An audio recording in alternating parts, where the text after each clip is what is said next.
Olá, meus caros, bom dia. Bem-vindos aqui de volta ao nosso canal. A gente vai dar sequência ao nosso conteúdo.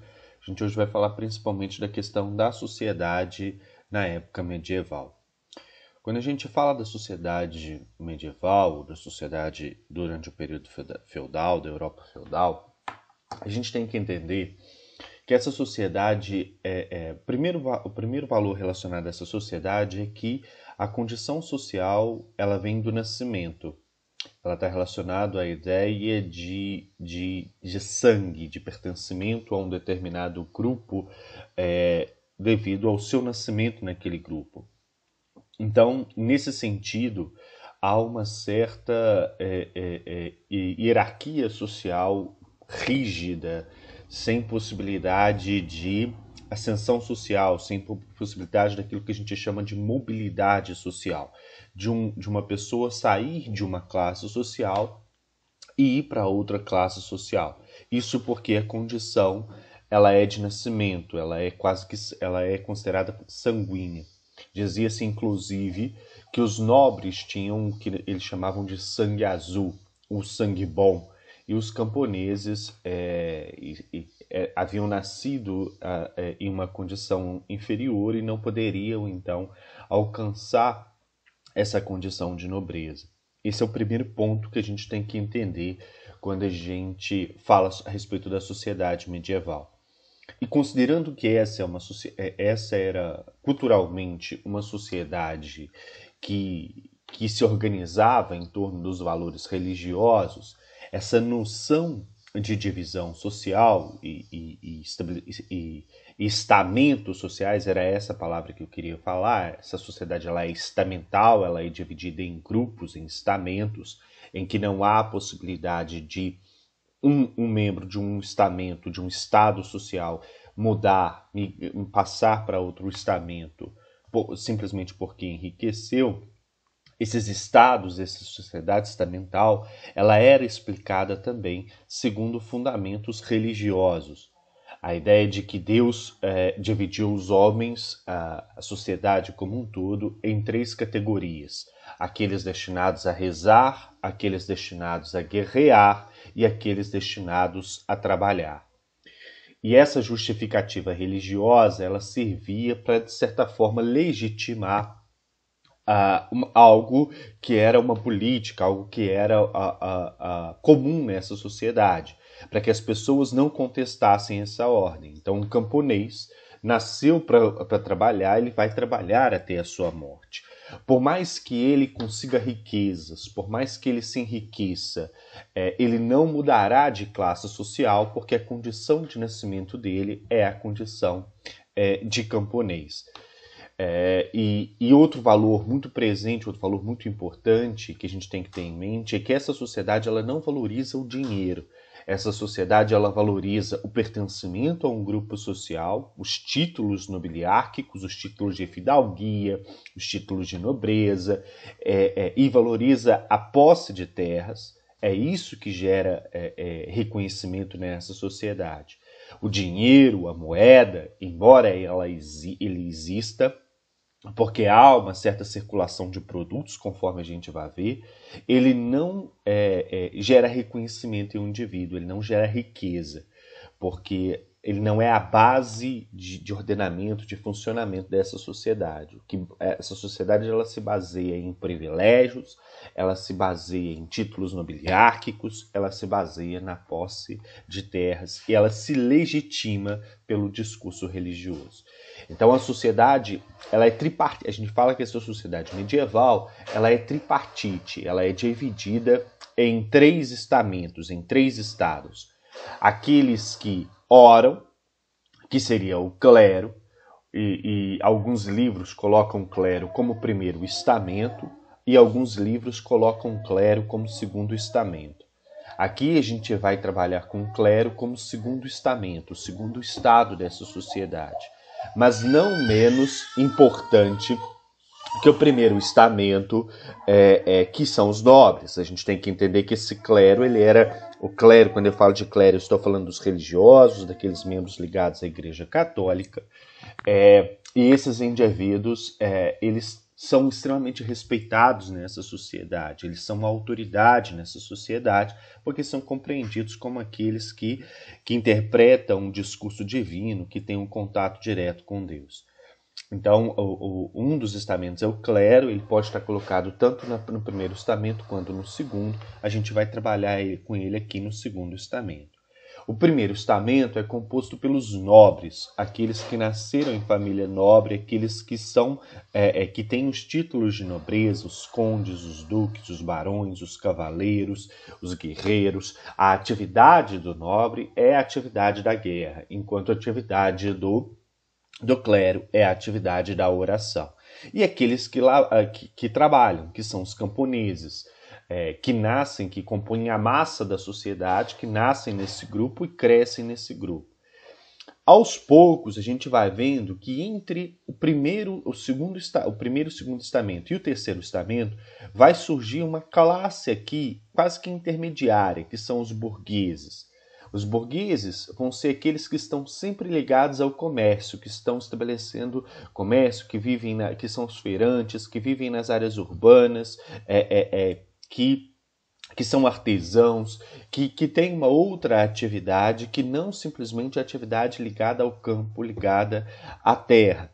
Mas esses burgueses, quando surgem no século XII, eles também vão fazer parte desse terceiro estamento. Por quê? Porque vão ter uma condição de vida melhor, vão ter acesso ao dinheiro, vão ter acesso a uma moradia melhor, mas nasceram no terceiro estamento.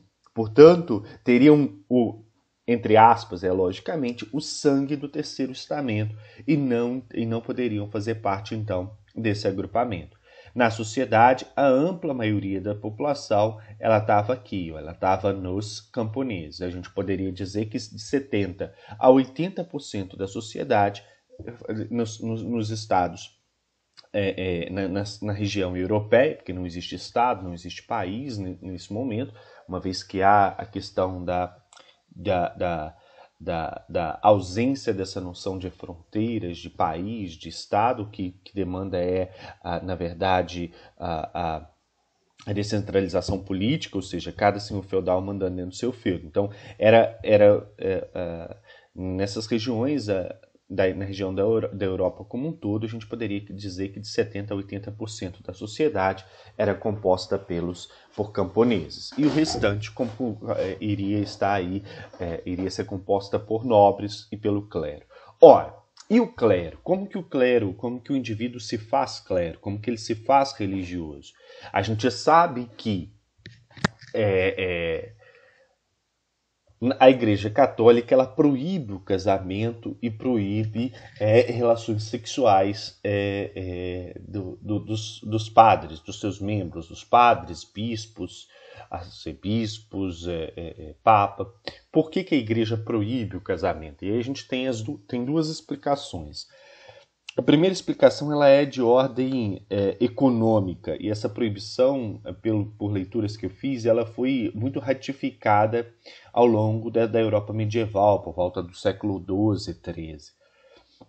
A Igreja vai ser considerada, a Igreja Católica era a instituição mais poderosa da Idade Média e era aquela que tinha mais riquezas.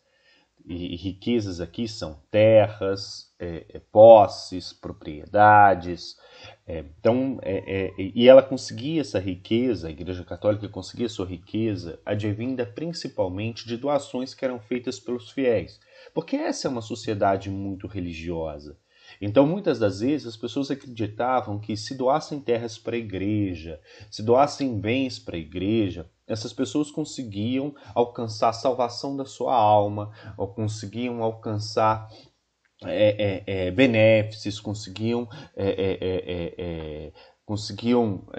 alcançar milagres promovidos por santos, pela Virgem, por Deus.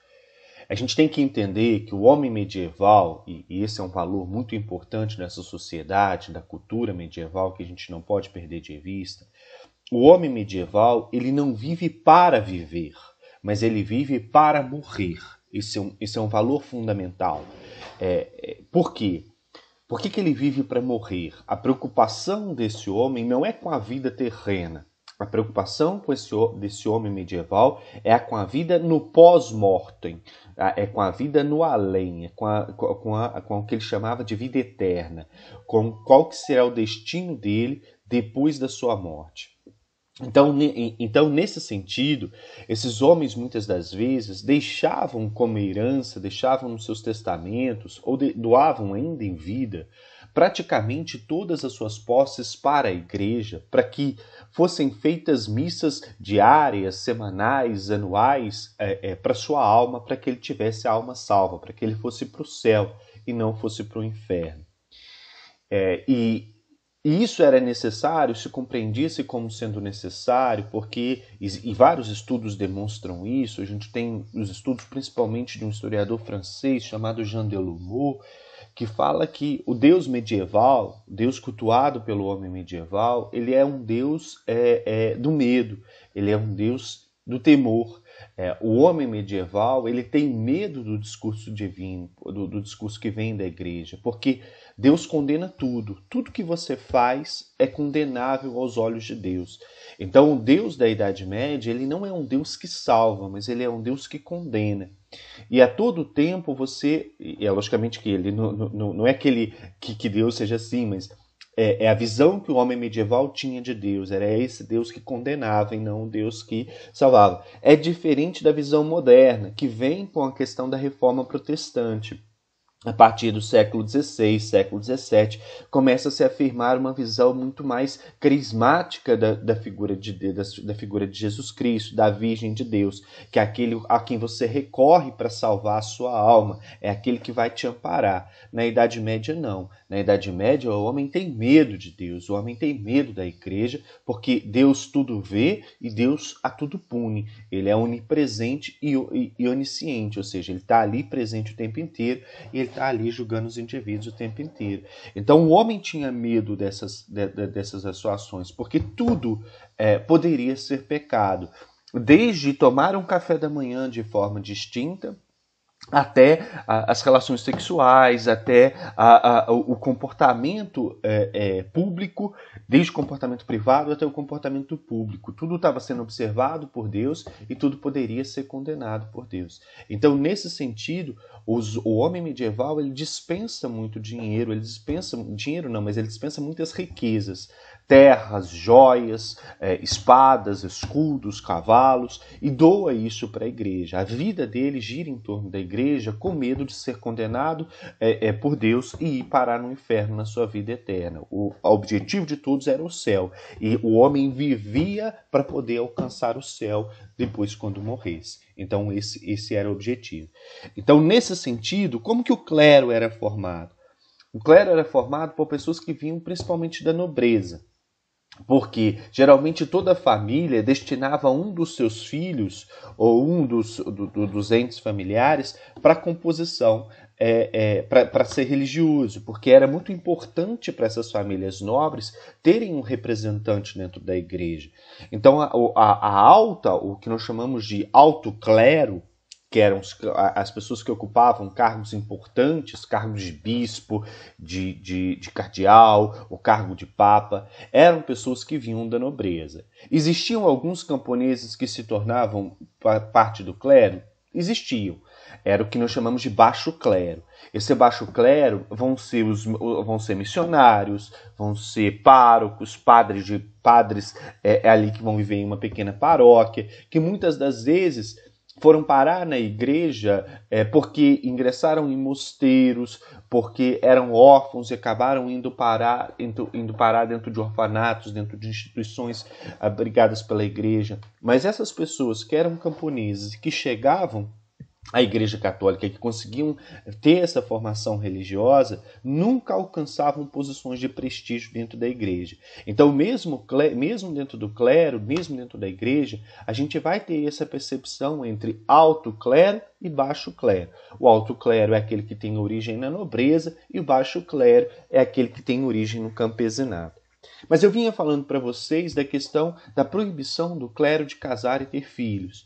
Do ponto de vista dos estudos que são feitos, é veemente, ou seja, é comum os historiadores afirmarem que a igreja proibiu o casamento dos seus padres e dos religiosos para poder evitar a divisão dos bens da igreja, porque como essa igreja ela recebia muitas riquezas, muitas doações, entendia-se que se o clero casasse e tivesse filhos, ele, como padre, como religioso, ele iria ser sustentado pela igreja durante toda a sua vida e iria constituir um determinado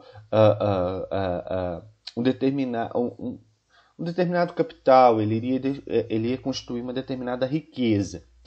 E quando ele morresse, quando um padre morresse, aquela riqueza dele, as suas posses, as suas propriedades, seriam divididas entre os seus filhos. Para evitar isso, a igreja proibiu os religiosos de casarem e manterem família. Por quê? Eles eram mantidos pela igreja, recebiam benefícios da igreja e quando morriam, esses benefícios e essa herança deles retornava novamente para a igreja.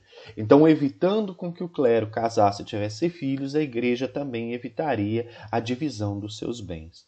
Então, essa é uma das explicações para que o clero tenha sido proibido de ter família e filhos. Do ponto de vista religioso, a igreja afirma e defende que padres e freiras não podem casar e não podem manter família porque já casaram. Porque a igreja entende que a ordenação, a ordem, que é um dos sacramentos da igreja, a partir do momento em que o padre faz o juramento e se torna um padre de fato, e a freira faz o mesmo juramento, o sacramento da ordem, a partir desse momento ele está casando. Por isso todos os padres eles usam uma espécie de anel, tipo como se fosse uma aliança na mão esquerda, que simboliza o casamento daquele indivíduo com a igreja. Então, a igreja entende que já que o padre ele já é casado com a igreja, se ele se casar com uma outra pessoa, ele estaria vivendo em bigamia. Então ele não pode casar porque ele já é casado com a igreja. E ele deve se manter casto, se manter puro. Por quê? Porque ele tem que manter... ele tem que ser fiel a essa igreja. E essa fidelidade, essa castidade, essa pureza que permitiria a ele um melhor acesso à figura de Deus. Porque o sexo, as relações sexuais são tomadas dentro da igreja como principalmente aquelas voltadas para o prazer. As relações sexuais só são permitidas, segundo a Igreja Católica, para a procriação, para que você tenha filhos e não para que você tenha prazer. Por isso a Igreja, hoje não contando com um discurso muito mais veemente, mas no passado recente era assim, mas a Igreja ainda condena o uso da camisinha. Porque entende-se que seria um método que permitiria a prática do sexo só para a procriação, só para a questão de ter filhos e tal. Mas, enfim, é escolha de cada um, mas o próprio Papa Francisco hoje já vem num discurso de amenizar essa situação, não tomar isso como um pecado. Então, esse clero, ele era proibido de casar e ter filhos, mas isso não quer dizer que os religiosos não tinham. O que era muito comum naquela época, padres, bispos, párocos, terem famílias, manterem famílias, e a sociedade sabia disso, mas ele negava e mantinha essas famílias de forma escondida. E muitas vezes não era uma ou duas, não era uma única família. Alguns padres tinham algumas famílias, então tinham algumas mulheres com quem eles mantinham relações e tinham filhos. Então isso era muito comum na Idade Média, na Idade Moderna, mesmo tendo essa proibição. Caminhamos um pouco aqui para a gente poder ter essa noção de como que o discurso religioso ele legitimava essa divisão social existente dentro da Idade Média. Essa é uma citação tirada do livro do Hilário Franco Júnior, um historiador que estuda a Europa feudal e que faz referência a uma fala de um bispo, o bispo Adalberon de Laon, lá do século XI. Esse bispo ele diz o seguinte, olha, o domínio da fé é uno, então ele está falando do mundo como um todo. O mundo de Deus é um só. Mas há um triplo estatuto da ordem. O que ele está falando aqui é que a sociedade ela se divide em 3 partes. Então, todo mundo é fiel a Deus, só que todas essas pessoas que são fiéis a Deus, toda a sociedade, ela está dividida em 3 grupos, em 3 ordens. A lei humana impõe 2 condições. Então, a lei humana que ele está falando aqui não é a lei criada pelo homem, mas a lei imposta por Deus e que deve ser seguida pelo homem. Quais que são essas 2 condições? Quais que seriam essas duas posições? O nobre e o servo. Não estão, que são 2 pessoas que não estão, são 2 classes que não estão submetidas ao mesmo regime. E aí ele vai dizer, olha, os guerreiros, que são os nobres, são os protetores da igreja. Então a função do nobre é a guerra. Eles defendem os poderosos e os fracos. E os camponeses têm que aceitar isso, por quê? Porque a função do nobre é a guerra e, portanto, o nobre vai defender esse camponês da mesma forma que vai defender também os poderosos. Já os servos, os camponeses, por sua vez, têm outra condição. Esta raça de infelizes não tem nada sem sofrimento. Então aqui legitima-se o próprio sofrimento, a própria condição na qual esses camponeses estão vivendo. Não conteste ela, porque ela é uma condição imposta por Deus.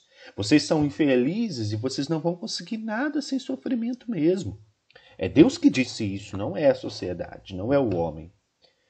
Quem poderia reconstruir o esforço dos servos, o curso de sua vida e seus numerosos trabalhos? Fornecer a todos alimento e vestimento, eis a função do servo. Então se contente, porque Deus disse que você deve fornecer a todos a vestimenta e o alimento. Portanto, nesse sentido, a sua função é sofrer e trabalhar para poder alimentar os demais, enquanto a função do nobre é guerrear para poder proteger os fracos e proteger também os poderosos. Então aqui está posto os 2 locais de nascimento, o local do nascimento do camponês e o local do nascimento do nobre. A casa de Deus, o mundo como um todo, que parece una, ou seja, já que todo mundo está aqui orando para Deus e é fruto da ação divina, é portanto tripla. Então ele vai dizer que esse mundo ele divide-se em 3 ordens. Uns rezam, o clero, aqueles que vão estabelecer esse diálogo, que vão ter essa possibilidade de estabelecer esse diálogo com o campo divino. Outros combatem, os nobres, e outros trabalham. Todos os 3 formam um conjunto e não se separam. A obra de uns permite o trabalho dos outros 2, e cada qual, por sua vez, presta apoio aos outros. Então, a obra do camponês permite o funcionamento, permite que o nobre guerreie e que o clero ore. Então a função do camponês se contente, Deus quis que você fosse infeliz e que você sofresse, mas essa é a sua função. A sua função é trabalhar e manter essa sociedade. Então esse discurso legitimador, embora ele apareça aqui somente na fala de um bispo, ele é um discurso que ele tomou a sociedade naquele período e que legitimava essa divisão social existente dentro da Idade Média. Do ponto de vista da pirâmide, eu trouxe aqui algumas representações recolhidas no site do Google, para que vocês possam perceber como que era essa divisão visualmente. Aqui a gente tem uma pirâmide social que, a meu ver, ela tem um erro fundamental, porque ela coloca o rei em uma posição de destaque. A posição de rei, o rei ele continua existindo dentro da Idade Média? Continua. Só que esse rei, ele não vai ter poder nenhum. Esse rei, ele tem só um título nobiliárquico. Ele tem só uma representação. Porque o que vale dentro da Idade Média é o que nós chamamos de descentralização política. Ou seja, cada senhor feudal manda dentro das suas próprias terras. Então, inexiste a ideia de um Estado, de um país governado por um rei. Essa ideia ela só passa a existir a partir do século XIII, a partir do século XIV, quando há o fortalecimento do poder do rei. O rei está ali, está presente. São os herdeiros daquela antiga família carolíngia. Só que esse rei não manda em nada, ele só manda dentro do seu próprio feudo. Então esse rei, ele está na mesma condição que o cavaleiro, ele está na mesma condição que o nobre, então ele está no mesmo posicionamento. Aqui o que a gente deveria ter como diferença era a separação entre a igreja e a nobreza. Então eu deveria ter aqui em cima a nobreza, aqui a igreja e aqui aqueles que são subordinados, que não são os vassalos. Os vassalos são nobres que se submetem a outros nobres. Aqui embaixo são os servos. Ah, professor, está em espanhol. Beleza, está em espanhol, então a gente aceita. Porque o vassalo aqui seria traduzido como servo. Mas eu quero que vocês entendam que camponês não é vassalo. Porque vassalo é um nobre submetido a outro nobre, dentro da relação de suzerania e vassalagem. Camponês é servo. A relação de servidão ela é uma relação entre pessoas distintas. A relação de suzerania e vassalagem ela é uma relação entre pessoas de classes sociais idênticas, classes sociais iguais. Então a gente chegaria a uma melhor pirâmide, que seria essa daqui. Olha.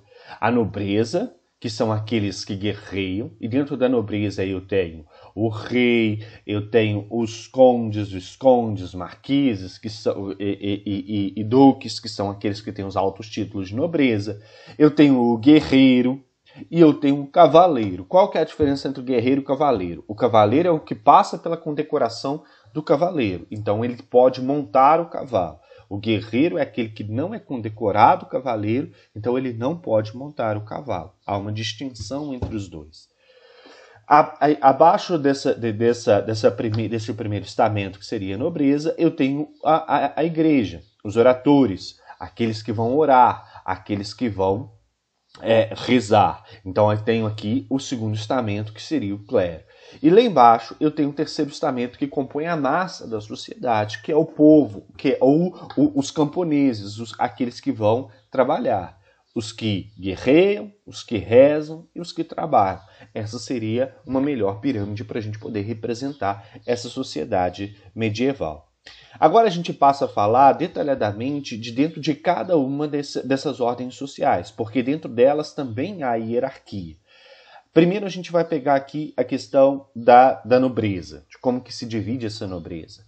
Dentro da nobreza, o mais alto cargo, o mais alto título nobiliárquico que a gente tem é o título de rei. O rei é aquele que se diz herdeiro de sangue daqueles antigos imperadores que foram perdendo poder com o fim do Império Carolíngio. Então eles têm essa tradição. E o homem medieval ele sabe disso, ele conta toda a sua genealogia, ele tem a sua árvore genealógica, ele sabe quem são seus parentes, ele consegue estabelecer isso. E cada casa real, cada casa nobre dentro da Idade Média, ela tem a sua própria bandeira, então ela tem a sua identidade. Então esses reis, eles têm um título, ele tem a coroa, ele tem um cetro, ele é um rei, só que ele não manda em um estado.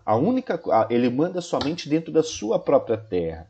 Ele vai perdendo o poder de controle sobre os outros nobres, a partir do momento em que esses nobres passam a estabelecer as próprias leis, as próprias regras das suas terras. Então, com o tempo, é como se cada nobre se tornasse rei da sua própria terra. Mas a figura do rei central, daquele rei que mandaria em uma determinada região e que deveria subordinar outras pessoas, essa ideia desse título, ela continua existindo. Só que é um título esvaziado de poder. É um rei que não manda em nada. Ele só é figurativo. Ele só tem a coroa, o cetro e o título.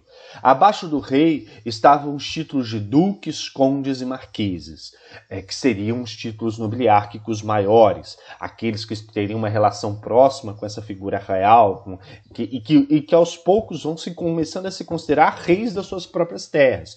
Então era muito comum os condes, duques, marqueses andarem com coroa na cabeça e dizerem que eram reis, porque eles mandavam dentro dos seus feudos como um rei deveria mandar nas suas terras.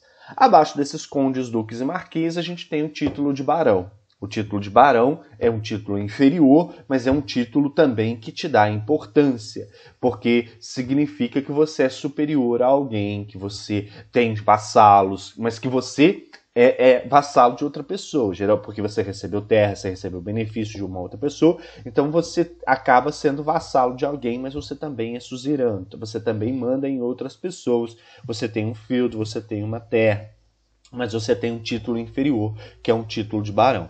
Abaixo do barão estavam os cavaleiros, aqueles que lideram tropas militares, aqueles que lideram exércitos, e abaixo dos cavaleiros, os guerreiros, que são os aprendizes de cavaleiros ou pessoas que não conseguiram alcançar, nobres que não conseguiram alcançar o título de cavaleiro, não conseguiram ser condecorados como cavaleiros. Do ponto de vista do clero, também há uma divisão hierárquica interna. A gente tem um papa, o cardeal, o arcebispo, que manda em alguns bispados. Depois a gente tem a figura do bispo, que são lideranças locais, que deveriam representar o interesse do papa, o interesse da igreja em determinadas localidades. Então eles mandam em uma determinada região, eles ordenam, eles administram algumas igrejas. Aí a gente tem os párocos, que são os padres que cuidam das igrejas locais. Então, cada igreja vai ter o seu pároco, um determinado número de igrejas vai ter um bispo que administra, que controla a vida religiosa.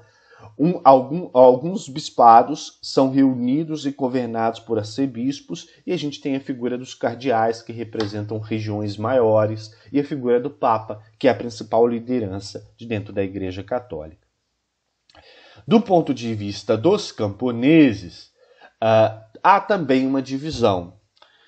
Existem dois tipos de camponês. O camponês que ele é considerado como servo da gleba, que é aquele indivíduo que estava preso à terra, que fazia um juramento de fidelidade, não ao Senhor, mas um juramento de fidelidade à terra. Então era como se o servo da gleba, era como se ele tivesse raízes naquela terra, como se ele pertencesse àquele feudo. Então, se um feudo troca de dono, o servo ele não vai com o dono, mas ele permanece na terra, porque a relação que ele estabelece é com a terra. Então, ele está constantemente ligado àquela terra, ele tem que permanecer ali. Não só ele, como a família dele também. E entende-se isso como fundamental para se manter a produção de dentro daquele território. Então, nesse sentido, o servo da gleba é aquele servo que está preso ao feudo, que, de certa forma, fez um juramento de fidelidade ao senhor feudal, que permitiu que ele permanecesse naquela terra, trabalhando naquela terra, e a família dele também fosse permanecer na mesma relação. Mas não existe só esse servo. Esse servo era o mais característico, o servo da gleba, aquele preso à terra, aquele subjugado a esse senhor, não só ao senhor, mas preso e que não poderia deixar esse feudo. Mas existem outros servos, que são servos que não fazem esse juramento de fidelidade à terra e que não ficam presos a essa relação, que são os vilões, ou a presença da vilania. São aqueles servos que, de certa forma, têm laços com esses senhores e, em alguns momentos, podem prestar algum trabalho dentro desse feudo, mas eles têm liberdade de ir e vir, porque não fizeram um juramento de fidelidade que os prendiam a essa terra. Então, o vilão ele pode mudar de um feudo, o vilão ele pode habitar uma cidade e ir esporadicamente a esse feudo. Então, existem dois tipos de camponeses, os servos e os vilões. Quando há um pequeno processo de ganho, de ascensão financeira, com uma relação ligada a cidades de venda de excedente. Quem vai para as cidades estabelecer comércio são esses vilões, são essas pessoas que não estão ligadas à terra, que não têm a sua reprodução física, no sentido de ter filhos, e manter a sua família viva, ligada a essa terra, ligada ao juramento de fidelidade à terra. Mas esses vilões, eles podem sair e entrar do fio da hora que eles quiserem. Logicamente, a hora que eles quiserem, entre aspas, né? Porque há uma determinada relação com o campo. Mas a gente vai encerrando por aqui. Na próxima aula a gente continua, tá bom? Não se esqueçam da avaliaçãozinha. Obrigado pela atenção e até a próxima.